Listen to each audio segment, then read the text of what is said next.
Quand on ne juge les objets qu'en vertu des concepts, toute représentation de la beauté disparaît. Il ne peut donc y avoir de règle d'après laquelle quiconque pourrait être forcé de reconnaître la beauté d'une chose. S'agit-il de juger si un habit, si une maison, si une fleur est belle?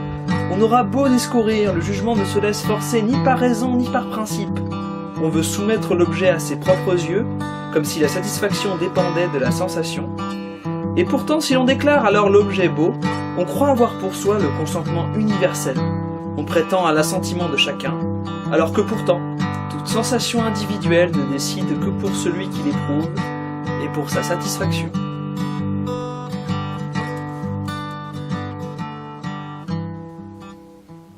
Peut-on connaître le beau? La question se pose quand on sait que, dans des discussions entre amis, après une bonne séance de cinéma, il y a toujours quelqu'un qui est plus intelligent que les autres et qui va commencer à dire que le film c'est de la merde. Au final, la question se pose, pourquoi est-ce qu'on discute après une séance cinéma de se dire est-ce que le film était beau ou pas? Bon, souvent on dit est-ce que le film était bien, mais quand on veut dire bien, c'est est-ce qu'il était beau? Est-ce que on l'a aimé? Est-ce qu'il nous a fait ressentir des choses? Est-ce qu'on a ressenti un plaisir à le contempler pendant 1h30 ou 2 heures? C'est vrai, au final on pourrait se dire, bof, de toute façon discuter ça sert à rien, c'est juste un film, il n'y a pas vraiment grand chose à dire dessus que de simplement décrire ce que le film dit, et au final, il y a beaucoup de cas dans lesquels les discussions après la séance de cinéma relèvent surtout de la paraphrase, c'est-à-dire qu'on va se mettre à répéter ce qu'il y avait dans le film et dire « Ah ouais, ça c'était pas mal, ça c'était moins bien », et finalement, le discours qu'on pourrait avoir sur le film n'apportera rien de plus, ce n'est pas vraiment un discours scientifique sur le beau. On s'est longtemps demandé donc s'il y avait une science du beau, hein, s'il y avait des moyens, des méthodes pour pouvoir atteindre le beau, c'était des sciences esthétiques. Ça a été un gros travail pendant le Moyen-Âge, Platon l'a initié, Hegel a fait un grand traité sur l'esthétique, donc voilà, ce sont des questionnements qui parcourent la philosophie depuis le début. Il faut distinguer évidemment l'esthétique, science du beau, et l'histoire de l'art, parce que l'histoire de l'art ne cherche pas vraiment à savoir ce qu'est le beau, mais cherche à savoir comment l'art a évolué et comment il a été conditionné par les différents contextes historiques, qu'ils soient économiques ou sociaux. Là, on va vraiment s'intéresser au beau. Évidemment, il ne faut pas faire l'erreur de confondre beau et art. J'ai commencé déjà cette vidéo en vous parlant de cinéma, qui est une forme d'art, le 7ème, mais on va s'intéresser dans cette vidéo plus largement à toutes les formes de beau. On va s'intéresser au beau en tant que concept, et pour répondre à cette question, mon invité est... Emmanuel Kant, en effet, dans la critique de la faculté de juger, se pose en fait cette question. C'est presque l'un des points centraux de son travail, c'est se demander si une science du beau est possible, et si la faculté humaine de juger ce qui est beau peut permettre d'atteindre le beau, effectivement. Est-ce que l'être humain a les capacités mentales, intellectuelles d'atteindre le beau? Je vais faire très court, comme dans toutes mes vidéos, mais évidemment la pensée de Kant est très complexe. On peut la découper en 3 moments, qui sont ces 3 grands ouvrages, ces 3 grandes critiques. Il faut savoir que le mouvement auquel Kant se rattache est principalement le cognitivisme transcendantal, l'empirisme transcendantal même, c'est plutôt le terme qu'on utilise le plus, mais moi je préfère le terme de cognitivisme transcendantal, dans le sens que il a une théorie de la connaissance qui est divisée en 2, entre un temps a priori, c'est-à-dire les structures de l'esprit qui ne reposent pas sur l'expérience pure, et la partie a priori qui, elle, est l'esprit humain qui affronte l'expérience, qui déduit des données de l'expérience, des connaissances. Donc dans la faculté de juger, il se pose la question de comment est-ce que l'être humain peut acquérir des connaissances, et à partir des données qui lui sont données, déduire à partir de ces données des principes plus larges, et notamment le principe du beau. Bon, je vais briser la glace tout de suite. Pour Kant, le jugement esthétique n'est pas un jugement de connaissance. Il fait une distinction très nette entre jugement de connaissance et jugement esthétique.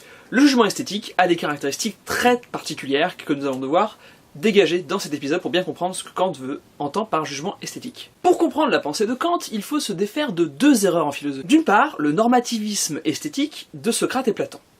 Kant ne fait pas du beau une réalité transcendantale dont on pourrait avoir une connaissance directe. Bien que Kant soit un peu ambigu sur ce point, il refuse l'attitude de Socrate qui, dans de nombreux discours de Platon, cherche la norme du beau. Il cherche à savoir ce qu'est le beau. Socrate, en fait, discute avec ses interlocuteurs et essaye de savoir ce qu'est le beau en soi. Et donc, souvent, ça amène des situations assez cocasses où l'interlocuteur de Socrate va lui dire que le beau, c'est une belle jeune femme. Et non, et Socrate va lui dire non, une belle jeune femme, c'est juste quelque chose qui est beau, mais je veux savoir ce qu'est le beau. Ainsi, pour Socrate, le beau est préhensible, c'est comme si c'était une loi, quelque chose qu'on pourrait connaître et après en déduire différents attributs et différentes caractéristiques. Donc le beau, chez Socrate, est objectif. Ça, Kant s'y oppose totalement. Pour Kant, La faculté judiciaire esthétique est totalement subjective. Oui, il faut bien comprendre que la position de Kant est tout à fait anthropocentrique. En fait, il est vraiment tourné vers l'être humain et vers ses capacités mentales. Vraiment, on peut parler de cognitivisme, parce qu'il cherche vraiment, du côté de l'homme, à connaître la faculté de juger, non pas le beau. Et parce qu'il se rend bien compte que le beau lui-même n'est pas accessible en soi, et donc il y a un filtre, et c'est le filtre de l'individu, et donc le jugement va être forcément subjectif. C'est-à-dire que le jugement esthétique va plus en révéler sur nous-mêmes que sur le beau en soi. Il n'y a donc pas de critères objectifs du beau. Tout ce qu'on pourra dire, et tous les jugements esthétiques qu'on pourra faire, tous les critères qu'on pourrait soulever nous-mêmes personnellement pour dire que ça c'est beau, ils seront tout à fait subjectifs, et on ne pourra jamais vraiment connaître ce qui est le critère objectif absolu, terminé, ça c'est le beau, voilà, on a fini, maintenant on peut aller se coucher. Jamais. En fait, Kant s'oppose totalement à un intellectualisme esthétique. Il s'oppose totalement à une attitude, une position d'un être humain qui voudrait, par la pensée seule, connaître le beau directement, comme le fait Socrate. Le beau, en fait, surgit d'une certaine manière au travers de nos affections, au travers de notre sensibilité, et même si on l'intellectualise après coup, c'est avant tout une expérience qui nous est tout à fait personnelle et individuelle. On a une expérience du beau et non pas une connaissance du beau. Mais voilà où est le paradoxe, et il va falloir désamorcer ce point pendant cet épisode, c'est que même si le beau est une expérience personnelle, peut-être même l'une des expériences les plus personnelles qu'on puisse vivre, c'est une expérience qui a une portée universelle. C'est-à-dire que la position dans laquelle je me trouve quand je vois quelque chose de beau, quand je contemple quelque chose et que je trouve que c'est beau, me fait de moi comme un tribunal qui juge pour l'ensemble des individus. Je juge que c'est beau, et je dis à l'ensemble des individus qui existent et qui sont raisonnés que c'est beau, en général, universellement, même si c'est une expérience que moi seul peux expérimenter, et qu'ils ne connaîtront jamais, puisqu'ils ne sont pas dans mon corps. La seconde erreur, et c'est un lien direct avec ce que je viens de dire, c'est que même si le beau est subjectif, ça ne veut pas dire qu'il est relatif, ça ne veut pas dire que tout est beau pour tout le monde, comme diraient les stoïciens. C'est l'erreur des stoïciens en fait. Les stoïciens, et Marc Aurèle par exemple, disaient que tout est beau à qui sait voir. Ça ferait du beau une sorte d'activité intellectuelle. Là encore, on retrouve un petit peu d'intellectualisme. Ça fait du beau quelque chose qui n'existe pas, et qu'on pourrait voir si on a suffisamment d'intelligence, et qu'on comprend suffisamment la nature. Et ça ferait du beau comme une sorte d'évidence qui arriverait, et qu'un esprit instruit pourrait découvrir dans ce qui est bien. Mais ça, Kant, il n'est pas vraiment d'accord. Pour lui, c'est pas parce que c'est subjectif que c'est n'importe quoi. Le jugement esthétique est libre. Mais ça veut pas dire que c'est le bordel. Il ne s'agit pas pour Kant de dire à chacun que il est libre de voir du beau partout, dans les papillons, dans la couleur rose. Non, pas du tout. On ne peut pas voir le beau, même si on se dit dans sa tête, avec sa volonté, que c'est beau. On ne peut pas se convaincre soi-même que quelque chose est beau. Ça s'expérimente et ça nous transcende. Et même si le libre jeu des facultés dont il parle est libre, il ne l'est pas tant que ça. Ça a beau être subjectif, mais à chaque fois que je contemple une chose qui est belle, je soulève en moi un critère du beau. C'est-à-dire que je vais dire, et le critère peut être aussi simple que la chose que je vois est belle. C'est un critère, par exemple dire, cette fleur, cette tulipe est belle, c'est un critère qui est le produit d'un libre jeu des facultés entre l'imagination et l'entendement. C'est ce que dit Kant exactement. Ce qui veut dire par là, c'est qu'en fait, l'imagination, qui est certainement l'espace de la psyché humaine selon Kant qui est la plus libre, celle qui peut créer, celle qui est en résonance immédiate avec nos expériences, va en fait créer quelque chose d'inédit, c'est-à-dire créer une norme, totalement, une norme qui va ressortir totalement de notre propre tempérament, mais qui va être modelée, et qui va répondre à l'entendement qui est la partie de notre psyché qui est censée, selon Kant, comprendre les lois de la nature. C'est la partie de la psyché qui est la plus normative, elle est censée comprendre les normes, les règles, la façon dont les choses marchent.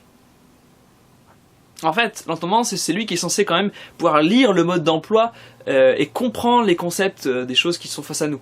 Tandis que l'imagination, elle, est plutôt censée créer et être en résonance avec les choses telles qu'elles interviennent.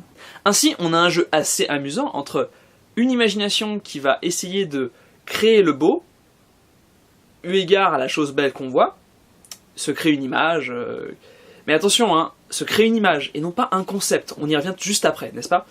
Parce que l'entendement, lui, est incapable de savoir ce qu'est le beau. Il est incapable de se faire une règle ou de se faire une idée, un concept de ce qu'est le beau. Le beau, parce que le beau n'est pas là. C'est totalement transcendantal et ça dépasse totalement nos capacités humaines.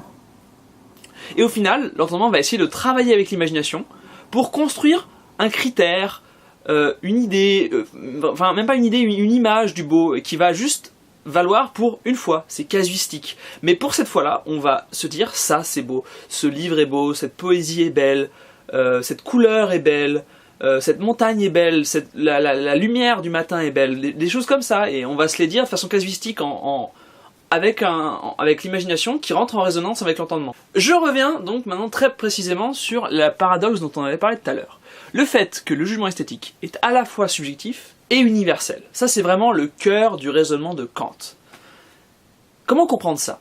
Donc j'avais dit que le jugement esthétique était subjectif, je pense que vous avez bien compris, on juge selon la disposition de nos sens qui nous sont personnels, c'est-à-dire que chacun sent les choses différemment, chacun a une sensibilité différente. Par exemple, pour moi, un parfum va avoir une odeur exquise, et pour une autre, elle va être absolument épouvantable et très, très laide. Mais attention, il faut faire attention parce que Kant fait une grosse distinction entre ce qui est beau et ce qui est agréable, parce que ce qui est agréable, c'est vraiment tout à fait subjectif et même pas universel, c'est surtout le goût des aliments, enfin c'est des choses où on peut pas vraiment le rendre universel. Là, quand il parle du beau, il parle par exemple d'une couleur, enfin il parle des formes, il parle de formes en fait, avant tout. C'est les formes qui sont belles. Quand j'entends forme, c'est-à-dire quelque chose d'un petit peu de consistant d'une certaine manière, hein, un film, enfin une composition d'une certaine manière. Quelque chose de composé, de travaillé. Donc nous jugeons selon la libre disposition de nos sens, mais nous devons juger comme si nous jugions pour tout le monde. C'est la condition du jugement esthétique. Si l'on ne jugeait pas pour tout le monde, il n'y aurait pas de jugement esthétique. Si on jugeait seulement pour soi, si on disait ouais c'est beau pour moi, ce ne serait pas un jugement esthétique, selon Kant. Mais attention, comme j'ai bien expliqué, c'est l'imagination qui avant tout commande notre expérience du beau. Or, c'est l'entendement qui crée le concept. Et en fait, ce que nous explique Kant, et qui est très intéressant, et au final très stimulant, c'est qu'il n'y a pas de règles pour connaître le beau. Il n'y a pas de boîte à outils. Au final, c'est du bric-à-brac, c'est du bricolage. Chacun trouve les critères qu'il veut, chacun va trouver cette petite chose qui va lui faire dire c'est beau. Chacun va établir ses propres critères, chacun va dire qu'une chose est belle et puis une autre non. Et chacun va se débrouiller, parce que c'est la libre disposition de ses sens. Et pourtant, il va devoir trouver un moyen, il va devoir convaincre les autres. En tout cas, avoir l'ambition de convaincre les autres s'il le devait. C'est-à-dire que chacun doit trouver le beau, personnellement, tout seul, mais chacun doit concourir à essayer de trouver un beau qui puisse être beau pour tout le monde, et pas simplement rester dans sa petite tête. Donc, est-ce qu'il y a une science du beau? Non. Il y a du braconnage du beau, une chasse du beau, une quête du beau, mais pas vraiment une science. Parce qu'on ne pourra jamais se mettre d'accord ensemble sur des critères du beau absolus, et on ne pourra jamais vraiment arrêter la liste dont je parlais, et faire une boîte à outils, une méthode du beau qui soit absolue, et terminée, et comprise par toutes. Non, non, non, il y aura toujours une discussion, et au final, c'est bien, Kant nous dit que c'est sain qu'il y ait cette discussion. C'est la nature humaine d'être sociable, et au final, le beau concourt beaucoup à la nature humaine. Ce qu'il faut comprendre donc avant tout, c'est que le beau n'est pas conceptuel. Il n'y a pas de concept du beau. C'est quelque chose qu'on expérimente, qu'on vit et qu'on va après essayer de partager avec les autres, mais sans concept. Donc ça rend la discussion parfois un peu stérile, un peu compliquée, parce qu'au final, on va être dans des discussions un peu concrètes, un peu abstruses. On est un peu dans la jungle quoi quand on parle du beau, on est un petit peu dans des choses qui nous sont à la fois très personnelles, puis qu'à la fois on veut quand même partager avec les autres, quand même les faire comprendre aux autres. Le beau ne peut pas être connu à coup sûr, ça ne veut pas dire qu'on ne peut pas en parler ensemble.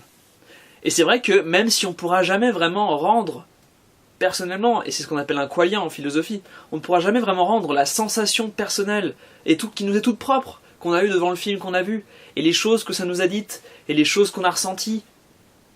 Même si on ne pourra jamais tout à fait le rendre et le faire comprendre à un autre, parce qu'il ne pourra jamais vraiment dépasser le fossé qu'il y a entre les sensibilités, on va quand même essayer et faire l'effort de lui faire comprendre ce qu'on a ressenti, et pourquoi on pense que c'est beau, et pourquoi on pense qu'il devrait voir que c'est beau. Et au final, Kant ne se fait pas d'illusions, il sait très bien qu'on ne pourra jamais convaincre quelqu'un d'autre que quelque chose est beau. Mais il faut quand même faire cet effort, c'est la condition du jugement esthétique. C'est ce qui est à la fois subjectif et à la fois universel. Ce paradoxe en fait quelque chose de très stérile et en même temps de un bel effort de communicabilité entre les hommes. Ainsi, Kant nous fait peut-être une belle leçon de communication, d'échange et de rapport entre nous. Et il nous fait nous rendre compte que certaines choses nous sont communes, sans être identiques pour tous. Il y a des choses que nous partageons tous, nous, êtres humains raisonnables, et le beau en fait partie. Tout le monde semble savoir personnellement ce qu'est le beau. Parler à n'importe qui sur Terre et parler lui de la beauté, forcément ça va lui évoquer des images, lui évoquer des choses, lui évoquer la femme qu'il aime, l'homme qu'il aime, un moment passé, des souvenirs, une œuvre d'art qu'il adore, son pays, n'importe quoi. Mais évidemment, la réponse sera différente pour tout le monde. Mais la question reste la même pour chacun de nous. Et le beau est une question que les êtres humains n'arrêteront jamais de se poser, les uns aux autres.